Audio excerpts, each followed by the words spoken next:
ओम शांति। आज बाबा मेरे लिए क्या कहा है। 10 सितंबर 2021 की प्यारे बाबा की साकार रूप से चले हुए मधुर महावाक्य। प्यारे बाबा बोले, मीठे बच्चे, तुम रूहानी बाप से नई नई रूहानी बातें सुन रहे हो। तुम जानते हो जैसे हम आत्माएं अपना रूप बदल कर आए हैं, वैसे बाप भी आए हैं। हम निराकारी आत्माएं इस दुनिया में आए साकार रूप में। तो हम बच्चों को समझाने के लिए शिव बाबा भी इस समय में अपना निराकारी रूप बदल साकार माध्यम का आधार लिया है हम बच्चों से मिलने के लिए। प्रश्न, छोटे छोटे बच्चे बाप की समझाने पर अच्छी रीति ध्यान दे तो कौन सा टाइटल ले सकते हैं।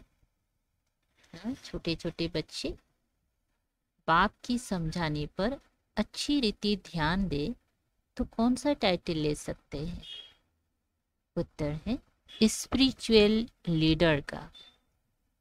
छोटे बच्चे अगर कोई हिम्मत का काम करके दिखावे, बाप से जो सुनते हैं उस पर ध्यान दे और दूसरों को समझाए तो उन्हें सब बहुत प्यार करेंगे। बाप का नाम भी वाला हो जाएगा।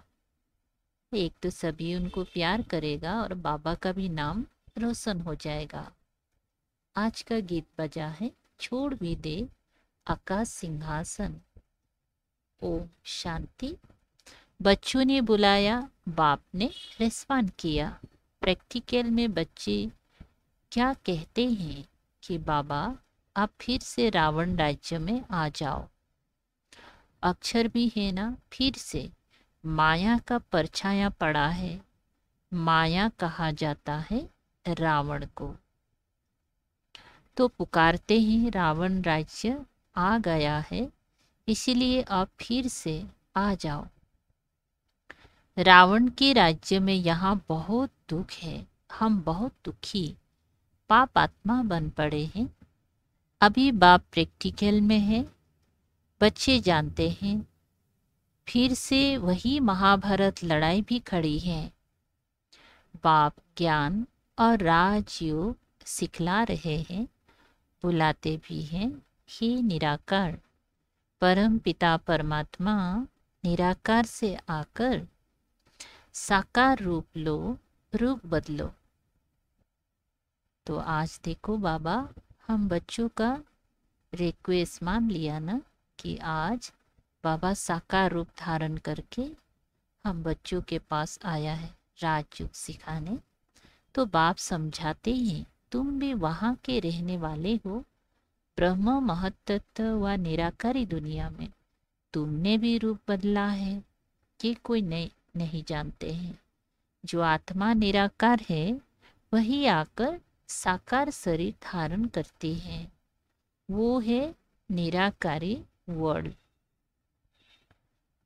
परम धाम। जो निराकारी वर्ल्ड है यह है साकारी दुनिया और वो है सटल वर्ल्ड। निराकारी दुनिया, साकारी दुनिया और सूक्ष्म लोक आकारी दुनिया, वो अलग है। तुम्हारी बुद्धि में है हम शांति धाम व निर्वाण धाम से आते हैं। अभी बुद्धि में क्लियर हुआ ना कि हम बच्चे कहाँ से आते हैं, शांति धाम यानी निर्वाण धाम से आते हैं। बाप को जो पहले पहले नई रचना रचनी होती है तो सूक्ष्म वतन को ही रचेंगे। सूक्ष्म वतन में अभी तुम जा सकते हो, फिर कभी जाने का नहीं होता। पहले पहले तुम वाया सूक्ष्म वतन से नहीं आते हो। जब परम धाम से हम आते हैं तो उस समय हम सूक्ष्म वतन होके नहीं आते हैं। उस समय सूक्ष्म वतन का नाम ही नहीं, सीधे आते हो। कोई भाया सूक्ष्म वतन हो के नहीं। अभी तुम सूक्ष्म वतन में आ जा सकते हो, पैदल आदि जाने की बात नहीं है। ये तो साक्षात्कार होता है। तुम बच्चों को मूल वतन का भी साक्षात्कार हो सकता है, परंतु जा नहीं सकते। अभी बाबा ने हमें मूल वतन का, सूक्ष्म वतन का समझ दिया है, ज्ञान दिया है। तो बाबा कहते तुम जा सकते हो ना। साक्षात्कार की बात है ये, पैदल जाने की बात नहीं। वैकुंठ का भी साक्षात्कार हो सकता है, जा नहीं सकते। जब तक संपूर्ण पवित्र नहीं बने हैं, तुम ऐसे नहीं कह सकते कि हम सूक्ष्म वतन में जा सकते हैं। तुम साक्षात्कार कर सकते हो। शिव बाबा और दादा और तुम बच्चे हो। तुम बच्चे कैसे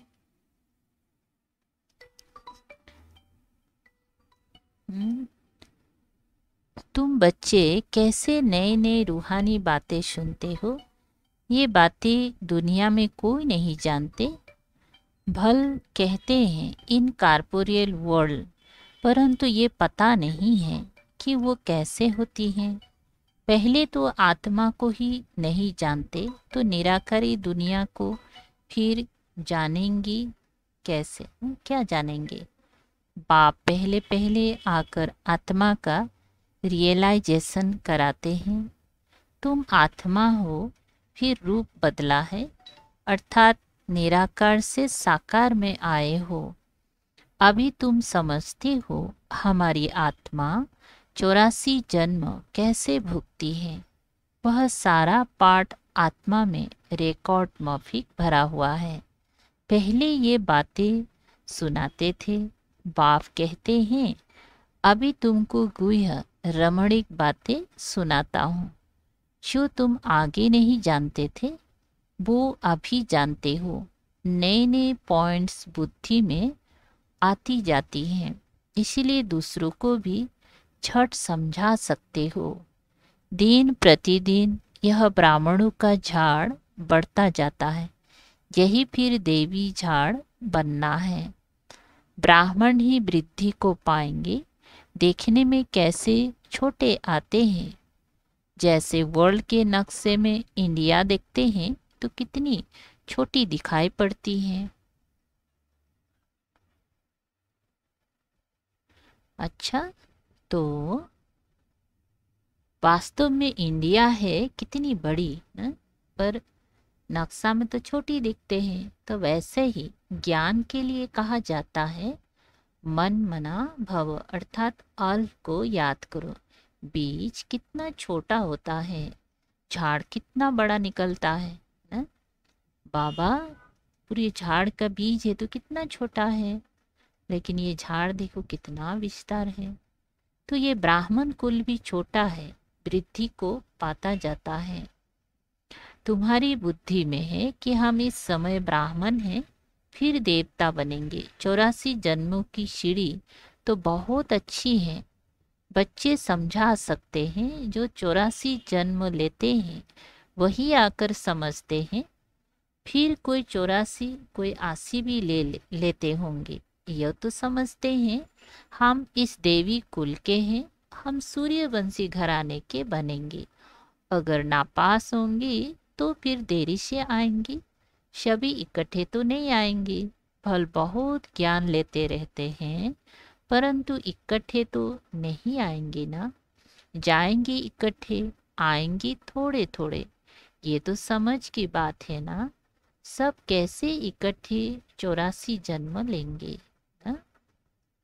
जाने में एक साथ जाएंगे, लेकिन बाबा कहते आने में फिर थोड़े थोड़े आएंगे ना। जिसका जो समय होगा पाठ का तो उसी अनुसार आएंगे। बाप को बुलाते ही हैं बाबा फिर से आकर गीता का ज्ञान सुनाओ। तो सिद्ध होता है जब महाभारत लड़ाई होती है उस समय ही आकर गीता का ज्ञान सुनाते हैं। उनको ही राजयोग कहा जाता है। अभी तुम राजयोग सीख रहे हो। कल्प कल्प 5000 बरस बाद बाबा हमको आकर ज्ञान देते हैं। सत्यनारायण की कथा सुनते हैं ना। ये कहाँ से आए फिर कहाँ गए जानते नहीं हैं। बाप समझाते हैं बच्चे, यह रावण की परछायां जो पड़ी है अब ड्रामा अनुसार रावण राज्य खत्म होना है। सतयुग में है राम राज्य और इस समय है रावण राज्य। अभी तुम समझते हो हमारे में जो ज्ञान आया है वो इस दुनिया में किसी को है नहीं। हमारी ये नई पढ़ाई है नई दुनिया के लिए। गीता में कृष्ण का नाम लिखा है वो तो पुरानी बात हुई ना। तुम अभी नई बातें सुन रहे हो। कहेंगी ये तो कभी नहीं सुना। शिव भगवानुवाच हम तो कृष्ण भगवानुवाच सुनते आए थे। तुम नई दुनिया के लिए एवरीथिंग न्यू सुनते हो। ये सब जानते हैं कि भारत प्राचीन है परंतु कब था। इन लक्ष्मी नारायण का राज्य कैसे चला, इन्होंने कैसे राज्य पाया, फिर कहाँ चला गया, ये किसी की भी बुद्धि में नहीं आता। क्या हुआ जो इन्हों का राज्य खत्म हो गया, किसने जीत पाई, कुछ भी समझते नहीं। वो लोग तो सतियों को लाखों बरस दे देते हैं। ये हो नहीं सकता कि लक्ष्मी नारायण ने लाखों बरस राज्य किया होगा। फिर तो सूर्यवंशी राजा ढेर हो, किसी का भी तो नाम है नहीं। 1250 बरस का किसी को पता नहीं है। फिर लक्ष्मी नारायण का राज्य कहाँ तक चला ये भी किसी को पता नहीं। तो फिर लाखों बरस का पता किसको कैसे पड़ सकता है। किसकी भी बुद्धि काम नहीं करती। अभी तुम छोटे छोटे झट समझा सकते हो। ये है बहुत सहज भारत की कहानी है, सारी स्टोरी है। सतयुग त्रेता में भी भारतवासी राजाएं थे, अलग अलग चित्र भी है। यहाँ तो हजारों बरस कह देते हैं, बाप कहते हैं यह है ही 5000 बरस की कहानी। आज से 5000 बरस पहले लक्ष्मी नारायण का राज्य था, डिनास्टी थी। फिर पुनर्जन्म लेना पड़े।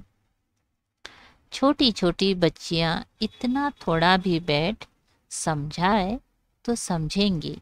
ये तो बहुत अच्छी नॉलेज पड़ी हुई है। ये स्पिरिचुअल नॉलेज सिवाय स्पिरिचुअल फादर और कोई के पास है नहीं। तुम कहेंगे हमको भी स्पिरिचुअल फादर ने आकर बताया है।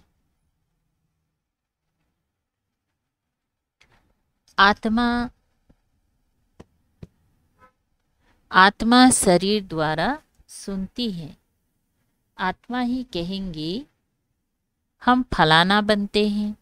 सेल्फ को मनुष्य रियलाइज नहीं करते हैं। हमको बाप ने रियलाइज कराया है। हम आत्मा 84 जन्म पूरे लेते हैं। ऐसी ऐसी बातें बैठ समझाए तो कहेंगी इनको तो बहुत अच्छी नॉलेज है। गॉड नॉलेजफुल है ना, गाते भी हैं God is knowledgeful, blissful, liberator, guide. परंतु कहाँ ले जाने वाला है ये कोई नहीं जानते हैं। ये बच्चे समझा सकते हैं।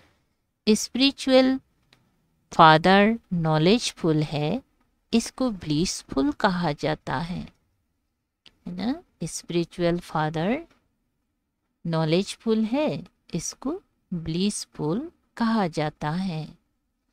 लिबरेट तब आकर करते हैं जब मनुष्य बहुत दुखी होते हैं। एक रावण का राज्य होता है,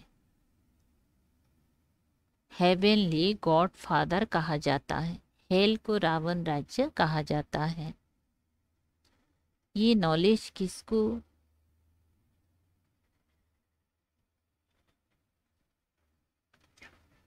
हेवनली गॉड फादर कहा जाता है, हेल को रावण राज्य कहा जाता है। ये नॉलेज किसको बैठ सुनाओ। झट कहेंगी ये सबको चलकर सुनाओ। परंतु धारणा बहुत अच्छी चाहिए। प्रदर्शनी की चित्र की मैगजीन भी है और भी समझेंगे तो इस पर बहुत सर्विस कर सकते हैं। ये बच्ची भी जयंती बहन लंदन में वहाँ अपनी टीचर को समझा सकती हैं। वहाँ लंदन में यह सर्विस कर सकते हैं। दुनिया में ठगी बहुत है ना। रावण ने एकदम सबको ठग बना दिया है। बच्चे सारे वर्ल्ड की हिस्ट्री ज्योग्राफी समझा सकते हैं। लक्ष्मी नारायण का राज्य कितना समय चला, फिर फलाने संबत से इस्लामी, बौद्धि, क्रिश्चियन आते हैं। वृद्धि होते होते वैरायटी धर्मों का झाड़ कितना बड़ा हो जाता है। आधा कल्प बाद और धर्म आते हैं। ऐसी ऐसी बातें यह बैठ सुनाए तो सुनने वाले इनको कहेंगे ये तो स्पिरिचुअल लीडर है, इनमें स्पिरिचुअल नॉलेज है। ये फिर कहेंगे ये नॉलेज तो इंडिया में मिल रही है, स्पिरिचुअल गॉड फादर दे रहे हैं। वो है बीज रूप, ये उल्टा झाड़ है। बीज है नॉलेजफुल, बीज को झाड़ की नॉलेज होंगी ना। जो बीज है उसमें सारा झाड़ का सार समाया हुआ है। यह वैरायटी रिलीजन का झाड़ है। भारत का डीटी रिलीजन इनको कहा जाता है। पहले लक्ष्मी नारायण का राज्य, फिर होता है राम सीता का राज्य। आधा कल्प ये चलता है, फिर बाद में आते हैं इस्लामी। झाड़ वृद्धि को पता रहता है। ऐसे जाकर ये बच्चे भाषण करे और समझावे कि यह वृक्ष कैसे इमर्ज होता है, यह सृष्टि चक्र कैसे फिरता है। हम समझा सकते हैं। विलायत में तो और कोई है नहीं, ये बच्ची जाकर समझावे कि अभी आयरन एज का अंत है, गोल्डन एज आने वाला है। तो वे लोग बहुत खुश होंगी। बाबा युक्ति बतलाते रहते हैं ना, इन पर ध्यान देना चाहिए ना। बाबा समय समय पर जो सेवा के लिए युक्ति बताते हैं, तो इस पर भी हमें ध्यान देना चाहिए। छोटे बच्चों को मान बहुत मिले। छोटा कोई हिम्मत का काम करते हैं तो उनको बहुत प्यार करते हैं। बाप को ये होता है कि ऐसे ऐसे बच्चे इसमें अटेंशन दे तो स्पिरिचुअल लीडर बन जाए। स्पिरिचुअल गॉड फादर ही बैठ नॉलेज देते हैं। कृष्ण को गॉड फादर कहना भूल है। गॉड तो है निराकार, हम सब आत्माएं ब्रदर्स हैं। वो बाप है। सब आयरन एज में जब दुखी होते हैं तब बाप आते हैं। जब फिर आयरन एज होता है तो बाप को गोल्डन एज स्थापन करने आना होता है। भारत प्राचीन सुख धाम था, हेवन था। बहुत थोड़े मनुष्य थे, बाकी इतनी सब आत्माएं कहाँ थी? शांति धाम में थी ना। तो ऐसे समझाना चाहिए। इसमें डरने की तो बात ही नहीं। ये तो कहानी है। कहानी खुशी से बताई जाती है। वर्ल्ड की हिस्ट्री ज्योग्राफी कैसे रिपीट होती है, उनको कहानी भी कह सकते हैं, नॉलेज भी कह सकते हैं। तुमको तो ये पक्की याद होनी चाहिए। बाप कहते हैं मेरी आत्मा में सारी झाड़ का ज्ञान है जो मैं रिपीट करता हूँ। नॉलेजफुल बाप बच्चों को नॉलेज दे रहे हैं। ये जाकर नॉलेज देंगी तो कहेंगी आप औरों को भी बुलाओ। बोलो हाँ बुला सकते हैं, क्योंकि वो लोग जानना चाहते हैं भारत का ना, कि भारत का प्राचीन राज्य क्या है जिससे भारत हेवन बना। वो कोई समझावे। अब सन्यासी क्या सुनाएंगे? स्पिरिचुअल ज्ञान सिर्फ गीता में है, तो वो जाकर गीता ही सुनाते हैं। गीता कितनी पढ़ते हैं, कंठ करते रहते हैं। क्या ये स्पिरिचुअल नॉलेज है? ये तो बनाई है मनुष्य के नाम पर। स्पिरिचुअल नॉलेज तो मनुष्य दे ना सके।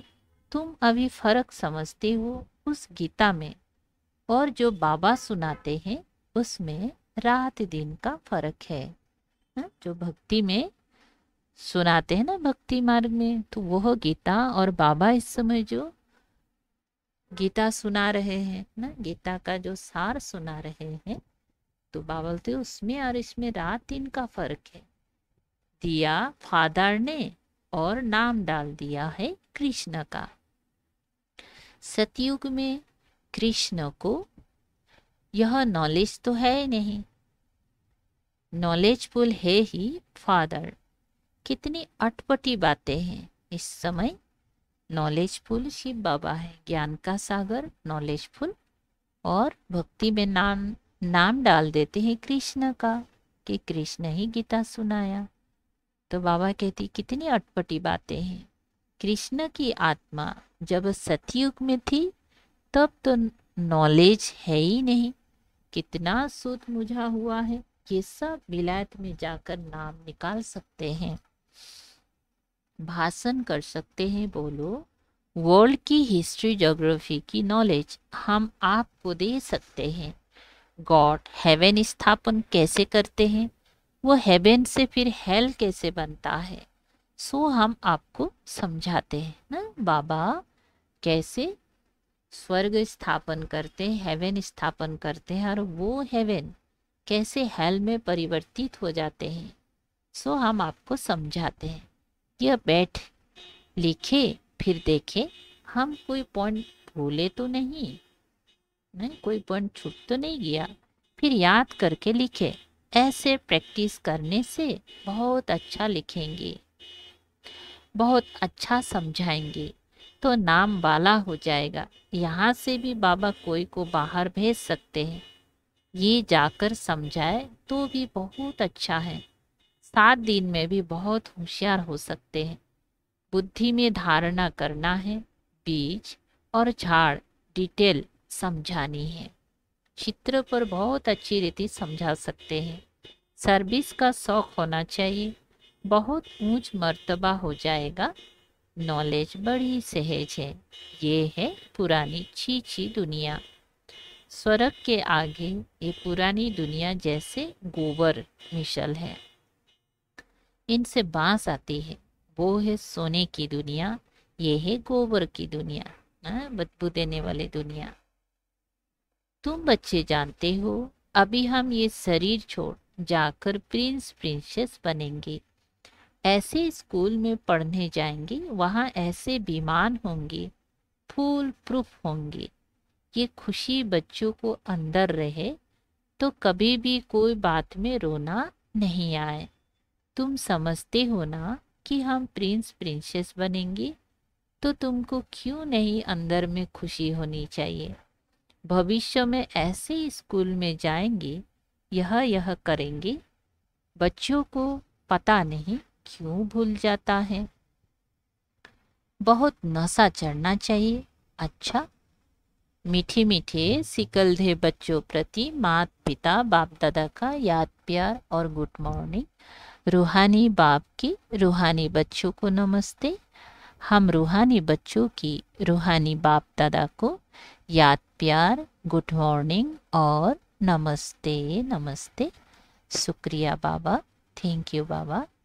सार, इस पुरानी छीछी गोबर मिशल दुनिया को बुद्धि से भूल सतयुगी दुनिया को याद कर अपार खुशी व नशे में रहना है, कभी भी रोना नहीं है। 2, बाप जो गुह्य रमणीक बातें सुनाते हैं, उन्हें धारण कर सबको समझाना है। स्पिरिचुअल लीडर का टाइटल लेना है। आज का वरदान है, कर्म करते हुए कर्मों के बंधन से मुक्त रहने वाले सहज योगी स्वतः योगी भव। विस्तार, जो महावीर बच्चे हैं उन्हें साकारी दुनिया की कोई भी आकर्षण अपनी तरफ आकर्षित नहीं कर सकती। वे स्वयं को 1 सेकंड में न्यारा और बाप का प्यारा बना सकते हैं। डायरेक्शन मिलते ही शरीर से परे अशरीरी आत्म अभिमानी बंधन मुक्त युग युक्त स्थिति का अनुभव करने वाले ही सहज योगी स्वतः योगी, सदा योगी, कर्म योगी और श्रेष्ठ योगी है। वह जब चाहे, जितना समय चाहे, अपने संकल्प श्वास को एक प्राणेश्वर बाप की याद में स्थित कर सकते हैं। अच्छा, आज का स्लोगन है, एक रस स्थिति के श्रेष्ठ आसन पर विराजमान रहना, यही तपस्वी आत्मा की निशानी है। एक रस स्थिति के श्रेष्ठ आसन पर विराजमान रहना, यही तपस्वी आत्मा की निशानी है। अच्छा, ओम शांति। शुक्रिया बाबा।